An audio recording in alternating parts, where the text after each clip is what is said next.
Assalamualaikum warahmatullahi wabarakatuh. Di sini saya akan menjelaskan tentang penyelenggaraan jenazah. Pada dasarnya cara perawatan jenazah yaitu ada dua kewajiban yang harus segera diselesaikan oleh pihak yang masih hidup atau keluarganya, yaitu kewajiban tentang jenazah dan kewajiban terhadap harta waris. Ada juga beberapa untuk kaum muslim kewajibannya terhadap jenazah, yaitu memandikan, mengafani, mensolatkan, dan menguburkan. Dan merawat jenazah yaitu hukumnya wajib kifayah. Namun setiap orang tentunya harus mengetahui tata cara bagaimana merawat jenazah yang benar dengan tuntunan agama Islam. Rasulullah SAW bersabda, apabila telah mati anak Adam, maka terputuslah amalnya kecuali 3 perkara: sedekah jariyah, ilmu yang bermanfaat, dan anak yang soleh yang mau mendoakan kedua orang tuanya. Jadi apabila ada anak yang tidak tahu tata cara menyelenggarakan mayat apabila orang tuanya meninggal dan dia tidak tahu, itu adalah berarti dia tidak birrul walidaini, tidak berbakti kepada kedua orang tua. Dan ada yang harus disegerakan untuk dalam perawatan mayat, yaitu untuk memejamkan matanya terlebih dahulu. Jadi mata harus dipejamkan terlebih dahulu. Dan yang kedua, lemaskan bagian tangan dan kakinya, diluruskan,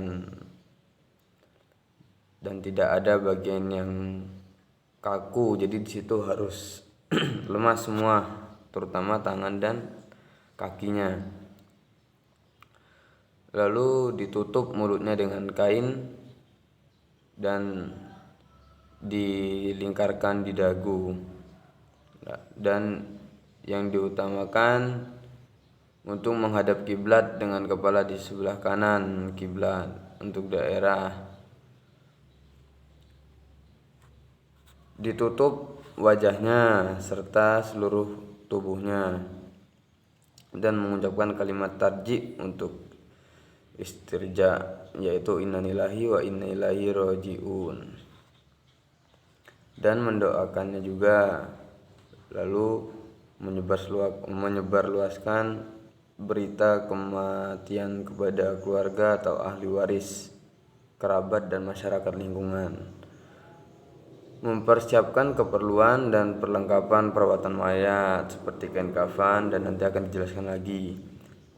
Dan keluarga atau ahli waris harap menyelesaikan hak pribadi atau hak Adam tersebut, utang piutang, mengambil ahli tanggung jawab, hingga bagi yang telah wafat tiada lagi memiliki kewajiban, yaitu bertanggung jawab atas amal perbuatannya.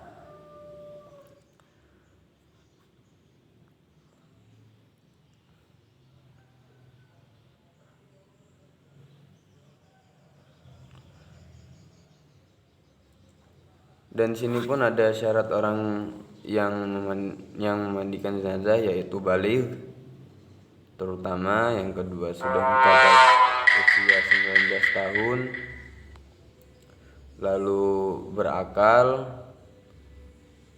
maksudnya berakal tidak gila, lalu beriman, berarti muslim.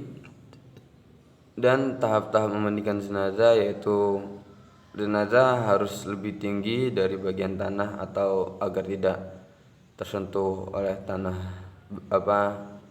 oleh dasar yang kotor, seperti ditaruh di meja ataupun di bagian pangkuan yang tinggi. Dan gunakan tabir atau kain untuk menutupi auratnya agar tidak terlihat oleh pandangan umum. Ganti pakaian jenazah dengan pakaian basahan. Yang lebih mudah untuk pakaian basahan yaitu seperti sarung, agar mudah memandikannya, tetapi tetap ditutup auratnya. Dan untuk punggung jenazah agar diurut perutnya agar kotoran dari dalam akan keluar dari dubur ataupun kelamin. Lalu basuhlah mulut, gigi, jari, bagian dalam kuku, dan jenggot atau janggutnya. Lalu sisir rambutnya agar rapi dan siramlah seluruh bagian tubuh.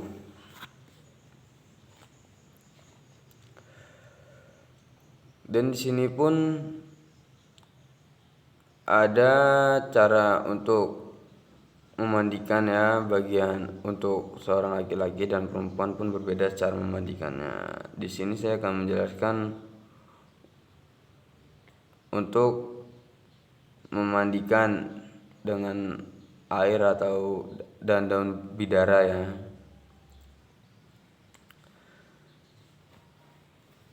Jadi di sini sesuai jenis kelamin antara yang memandikan dan yang dimandikan, yaitu anak kecil yang usianya belum lebih dari 3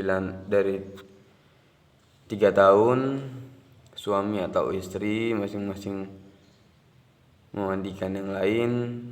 Lalu mahram berarti sudah sah ataupun sudah halal. Lalu alat-alatnya yaitu kapas, sarung tangan, masker, penutup hidung, lalu gunting untuk memotong pakaian jenazah sebelum dimandikan, dan spons untuk menggosok, kapur barus, alat untuk mengurus atau kapur barus ya bisa untuk mengurus kapur barusnya, lalu sampo, daun bidara, air, dan minyak wangi.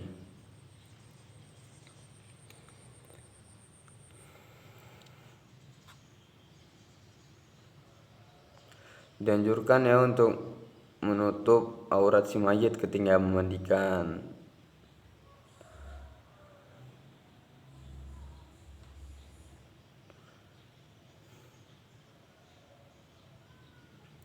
Dan sini adapun bagian orang-orang yang berhak untuk memandikan jenazah laki-laki yaitu anak laki-lakinya atau orang laki-laki atau perempuan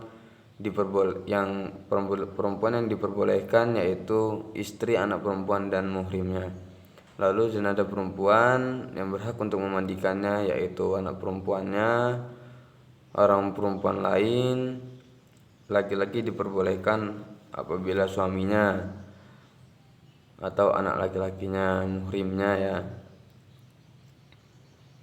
Dan adapun cara untuk mengkafani jenazah,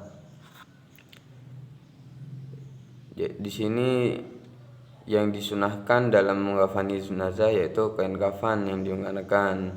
Jadi kain kafannya harus bersih, bagus, dan bisa menutupi tubuh mayat.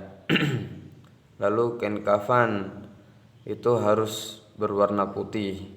Jumlah kain kafan untuk mayat laki-laki yaitu 3 dan untuk perempuan yaitu 5. Sebelum kain kafan digunakan,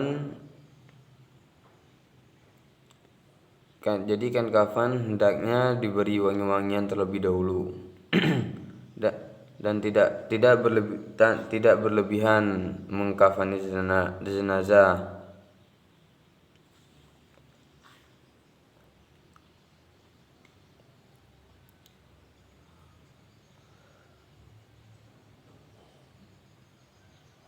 Di sini juga ada urutan peletakannya yaitu tali, kain kafan, baju kurung ya bagi wanita, sarung, sorban atau kerudung bagi wanita. Jadi setelah kain kafan diletakkan di tempatnya, letakkanlah mayat yang telah selesai dimandikan dengan posisi terlentang di antara dalam keadaan tangan disekapkan, jadi dilipat di dada. Dan tidak lupa lagi untuk mata ditutup. Dan letakkan kapas yang telah diberikan wangian pada anggota tubuh yang berlubang seperti mata, lubang hidung, telinga, mulut, dan dubur.